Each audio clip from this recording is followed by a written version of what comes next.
this Alberto Costa guy. This guy's the chair of the Privileges Committee in Parliament, right? Um, I don't know, how he came to be an MP. Obviously, he got elected, but I don't know, if they recruited him from somewhere or what compelled him to want to become an MP. I don't even know what party he's. Right.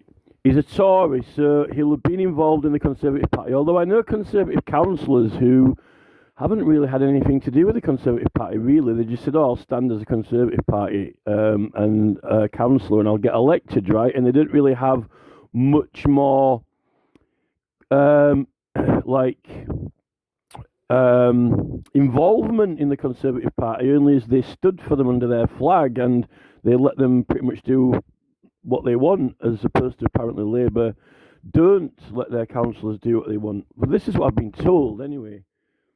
So look at this Alberto Costa guy.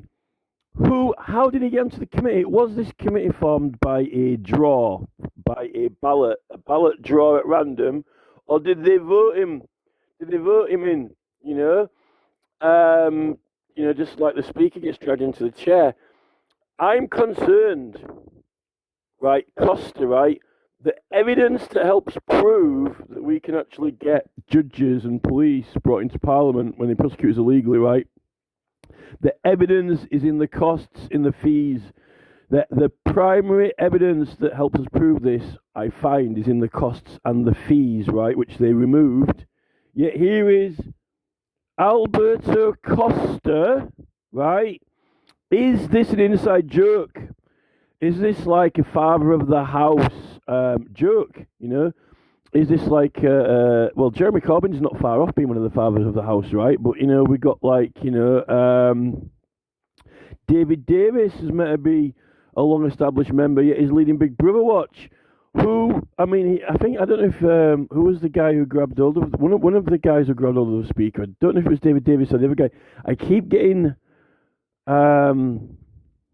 it mixed up. There was a guy from the South Coast on.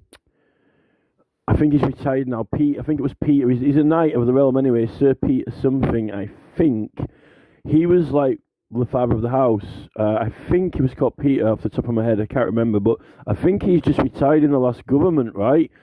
So I don't know actually who's been in there the longest at the moment. I think David Davis might be one of them.